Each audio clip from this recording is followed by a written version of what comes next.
जय गुरुदेव विद्यार्थी Navyug group of education online शिक्षण में आपका स्वागत है। मैं CN डोडिया और आप देख रहे हैं ज्ञान सेतु CN डोडिया चैनल। अब हम प्रेमचंद की कहानी ईदगाह जहाँ से बाकी थी कथा वस्तु को आगे बढ़ाते हैं। बड़ी बड़ी इमारतें आने लगी। यह अदालत है, यह कलाघर है। आगे चले हलवाइयों की दुकानें शुरू हुई। इतनी मिठाइयाँ कौन खाता है? देखो ना, एक एक दुकान पर मनो होगी। सहसा ईदगाह नजर आई। इमली के घने वृक्षों की छाया है। नीचे पक्का फर्श है, उस पर जाजम बिछी हुई है। रोजेदारों की पंक्तियाँ एक के पीछे एक न जाने कहाँ तक चली गई है। यहाँ कोई धन और पद नहीं देखता। इन ग्रामीणों ने भी वजू किया और पिछली पंक्ति में खड़े हो गए। कितना सुंदर संचालन है, कितनी सुंदर व्यवस्था। हजारों सिर एक साथ सिजदे में झुके जाते हैं, फिर सब एक साथ खड़े हो जाते हैं।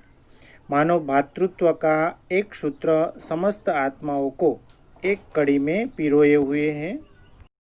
नमाज खत्म हो गई। लोग आपस में गले मिल रहे हैं। अब मिठाइयाँ और खिलौनों की दुकानों पर धावा होता है। ग्रामीणों का यह दल इस विषय में बालकों से कम उत्साही नहीं है। ये देखो, हिंडोला है, 1 पैसे देकर चढ़ जाओ। कभी आसमान पर जाते हुए मालूम होता है, कभी जमीन पर गिरते हुए। यह चरखी है, लकड़ी के हाथी, घोड़े और ऊंट छड़ों से लटके हुए हैं। 1 पैसा देकर बैठ जाओ और 25 चक्कर का मजा लो। महमूद, मोहसिन, नूरे और सम्मी इन घोड़ों पर बैठते हैं। हामिद दूर खड़ा है, 3 पैसे तो उसके पास हैं।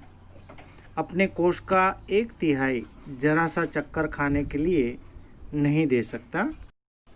सब चरखियों से उतरते हैं, खिलौने लेंगे। इधर दुकानों की कतार लगी हुई है, तरह तरह के खिलौने हैं। सिपाही और गुजरिया, राजा और वकील, पिश्ती और धोबिन। वाह, लगता है अब बोलना ही चाहते हैं। महमूद सिपाही लेता है, खाकी वर्दी और लाल पगड़ी वाला, कंधे पर बंदूक रखे हुए मालूम होता है। अभी कवायद किए चला आ रहा है। मोहसिन को बिस्ती पसंद आया। कमर झुकी हुई, ऊपर मशक रखे हुए हैं। मशक का मुंह एक हाथ से पकड़े हुए हैं। कितना प्रसन्न है, शायद कोई गीत गा रहा है। बस मशक से पानी उड़ेलना ही चाहता है। नूरे को वकील से प्रेम है। काला चोगा, नीचे सफ़ेद अचकन, अचकन के सामने की जेब में घड़ी, सुनहरी जंजीर, एक हाथ में कानून का पोथा लिए हुए मालूम होता है। अभी किसी अदालत से जिरह या बहस किए चले आ रहा है। ये सब 2-2 पैसों के खिलौने हैं। हामिद के पास कुल 3 पैसे हैं। इतने महंगे खिलौने कैसे ले? खिलौना कहीं हाथ से छूट पड़े तो चूर चूर हो जाए, जरा पानी पड़े तो सारा रंग धुल जाए। ऐसे खिलौने किस काम के? उन्हें लेकर वह क्या करेगा? खिलौनों के बाद मिठाइयाँ आती हैं। किसी ने रेवड़ियाँ ली हैं, किसी ने गुलाब जामुन, किसी ने सोन हलवा। मज़े से खा रहे हैं। हामिद बिरादरी से पृथक है। अभागे के पास 3 पैसे हैं, क्यों नहीं कुछ लेकर खाता? ललचाई आँखों से सबकी ओर देखता है। मिठाइयों के बाद कुछ दुकानें लोहे की चीज़ों की हैं, कुछ गिलट और कुछ नकली गहनों की। लड़कों के लिए यहाँ कोई आकर्षण नहीं है, वे सब आगे बढ़ जाते हैं। हामिद लोहे की दुकान पर रुक जाता है। कई चिमटे रखे हुए हैं। उसे ख्याल आया, दादी के पास चिमटा नहीं है। तवे से रोटियां उतारती है तो हाथ जल जाते हैं। अगर वह चिमटा ले जाकर दादी को दे तो कितनी प्रसन्न होगी, फिर उनकी उंगलियां कभी न जलेगी, घर में एक काम की चीज़ हो जाएगी। खिलौने से क्या फ़ायदा, व्यर्थ में पैसे खराब होते हैं, जरा देर ही तो खुशी होती है। फिर तो खिलौनों की ओर कोई आंख उठाकर नहीं देखता, या फिर घर पहुंचते पहुंचते टूट फूट कर बर्बाद हो जाएंगे। चिमटा कितने काम की चीज़ है, रोटियां तवे से उतार लो, चूल्हे में सेक लो, कोई आग मांगे तो चटपट चूल्हे से आग निकाल कर उसे दे दो। अम्मा बेचारी को कहाँ फुर्सत है कि बाजार जाए, और इतने पैसे ही कहाँ मिलते हैं, रोज़ हाथ जला लेती हैं। हामिद के साथी आगे बढ़ गए हैं, सबिल पर शरबत पी रहे हैं। देखो सब कितने लालची हैं, इतनी मिठाइयाँ ली, मुझे किसी ने एक भी न दी। उस पर कहते हैं मेरे साथ चलो, मेरा यह काम करो, मेरा वह काम करो।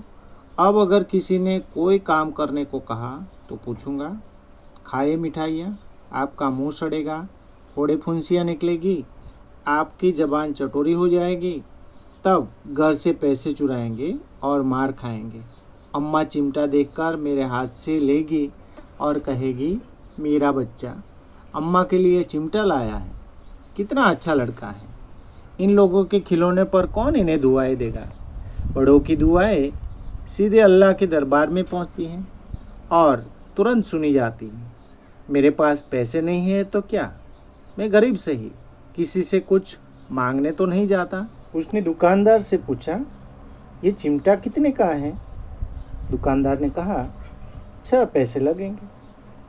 हामिद का दिल बैठ गया, फिर भी बोला ठीक ठीक बताओ। दुकानदार ने कहा ठीक ठीक 5 पैसे लगेंगे, लेना है तो लो, नहीं तो चलते बनो।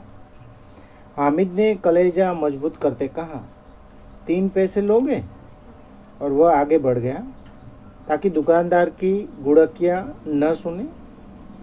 लेकिन दुकानदार ने गुड़कियाँ नहीं दी, बुलाकर चिमटा दे दिया। हामिद ने उसे इस तरह कंधे पर रखा मानो बंदूक है। फिर सांझ से अकड़ाता हुआ संगियों के पास गया। मोहसिन ने हंसकर कहा, ये चिमटा क्यों लाया बुद्धू, इसका क्या करेगा। हामिद ने चिमटे को ज़मीन पर पटका कर कहा, जरा अपना भिश्ती तो ज़मीन पर गिराओ, सारी पसलियाँ चूर चूर हो जाए बच्चों की। महमूद बोला, तो ये चिमटा कोई खिलौना है। हामिद ने कहा, खिलौना क्यों नहीं है, अभी कंधे पर रखा बंदूक हो गई, हाथ में ले लिया फकीरों का चिमटा हो गया। चाहूँ तो इससे मंजीरे का काम ले सकता हूँ। एक चिमटा जमा दूँ तो तुम लोगों के सारे खिलौने की जान निकल जाए। तुम्हारे खिलौने कितने ही जोर लगाएं, मेरे चिमटे का बाल भी बांका नहीं कर सकते। बहादुर शेर है मेरा चिमटा। सम्मी ने खंजरी ले ली, प्रभावित होकर बोला, मेरी खंजरी से बदलोगे। सम्मी ने खंजरी ली थी, प्रभावित होकर बोला, मेरी खंजरी से बदलोगे। 2 आने की है। हामिद ने खंजरी की ओर उपेक्षा से देखा, बोला, मेरा चिमटा चाहे तो तुम्हारी खंजरी का पेट फाड़ डालें। बस एक चमड़े की झिल्ली लगा दी, डब डब बोलने लगी, जरा सा पानी लग जाए तो ख़त्म हो जाए। मेरा बहादुर चिमटा आग में, पानी में, आंधी में, तूफान में बराबर डटा रहेगा। चिमटे ने सभी को मोहित कर लिया, लेकिन अब पैसे किसके पास धरे हैं। फिर मेले से बहुत दूर निकल आए हैं, धूप तेज हो रही है, घर पहुंचने की जल्दी है। बड़ों से जिद करे तो भी चिमटा नहीं मिल सकता। हामिद है बड़ा चालाक, इसलिए उसने अपने पैसे बचा रखे थे। औरों ने 3-3, 4-4 आने पैसे खर्च किए, पर कोई काम की चीज़ न ले सके।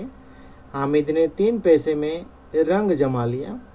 सच ही तो है, खिलौनों का क्या भरोसा, टूट फूट जाएंगे। हामिद का चिमटा बना रहेगा बरसों। मोहसिन ने कहा, जरा अपना चिमटा दो। हम भी देखें, तुम हमारा बिस्ती लेकर देखो। महमूद और नूरे ने भी अपने अपने खिलौने पेश किए। हामिद को इन शर्तों को मानने में कोई आपत्ति न थी। चिमटा बारी बारी से सबके हाथ में गया और उनके खिलौने बारी बारी से हामिद के हाथ में आए। कितने खूबसूरत खिलौने थे। रास्ते में महमूद को भूख लगी। उसके बाप ने केले खाने को दिए। महमूद ने केवल हामिद को अपना साथी बनाया। उसके अन्य मित्र मुंह ताकते रह गए। ये उस चिमटे का प्रभाव था। 11 बजे सारे गांव में हलचल मच गई। मेले वाले लौट आए। मोहसिन की छोटी बहन ने दौड़कर बिस्ती उसके हाथ से छीन लिया और मारे खुशी के उछली तो मियाँ बिस्ती नीचे आ रहे हैं और सुरलोक सितारे। मियाँ नूरे के वकील का अंत इससे भी ज़्यादा गौरवमय हुआ। वकील ज़मीन पर या ताक पर बैठ नहीं सकते। उनकी मर्यादा का विचार तो करना ही होगा। दीवार में 2 खूंटियाँ गाड़ी, उन पर लकड़ी का एक पटरा रखा गया। पटरे पर कागज़ का एक कालीन बिछाया गया। वकील साहब राजा भोज की भांति सिंहासन पर विराजे। नूरे ने उन्हें पंखा जलना शुरू किया। अदालतों में खस की टटिया और बिजली के पंखे होते हैं, क्या यहाँ मामूली पंखा भी न हो? बांस का पंखा आया और नूरे हवा करने लगा। मालूम नहीं पंखे की हवा से या पंखे की चोट से वकील साहब स्वर्गलोक से मृत्युलोक में आ रहे हैं और उनकी माटी का चोला माटी में मिल गया। फिर बड़े ज़ोर शोर से मातम हुआ और वकील साहब की अस्थियां घूरे पर डाल दी गई। अब मियाँ हामिद का हाल सुनिए। अमीना उसकी आवाज़ सुनते ही दौड़ी और उसको गोद में उठाकर प्यार करने लगी। सहसा उसके हाथ में चिमटा देखकर वह चौंकी। बोली, ये चिमटा कहाँ से लाया? हामिद जवाब देता है, मैंने मोल लिया। दादी पूछती है, कई पैसे में? हामिद जवाब देता है, 3 पैसे दिए। अमीना ने छाती पीट ली। ये कैसा बेसमझ लड़का है कि दोपहर हुआ, कुछ खाया न पिया, लाया क्या? चिमटा। सारे मेले में तुझे और कोई चीज़ न मिली जो ये लोहे का चिमटा उठा ले आया? हामिद ने अपराधी भाव से कहा, तुम्हारी उंगलियां तवे से जल जाती थी इसलिए मैंने लिया। बुढ़िया का क्रोध तुरंत स्नेह में बदल गया। बच्चे में कितना त्याग, कितना सद्भाव, कितना विवेक है। दूसरों को खिलौने लेते और मिठाई खाते देखकर इसका मन कितना ललचाया होगा। इतना जब्त इससे हुआ कैसे? अमीना का मन गदगद हो गया। वह रोने लगी। दामन फैलाकर हामिद को दुआएं देती जाती थी और उसकी आंखों से आंसू की बड़ी बड़ी बूंदें गिरती जाती थीं। तो यहाँ पर ये ईदगाह कहानी समाप्त होती है। इस कहानी से हमें ये सीख मिलती है कि हमें अपने बुज़ुर्गों के जो ज़रूरियातें होती हैं उनका ध्यान रखना चाहिए, उनको समय देना चाहिए, उनके साथ बातें करनी चाहिए। उनकी जो भी समस्या हैं उन समस्याओं को दूर करने का हमारा प्रयत्न होना चाहिए। तो आशा करता हूँ आपको ये कहानी समझ में आई होगी। वीडियो पसंद आए तो लाइक और शेयर कीजिए और अगर आप मेरी चैनल पर नए हैं तो ज्ञान सेतु CN डोडिया चैनल को सब्सक्राइब कीजिए। धन्यवाद। जय गुरुदेव।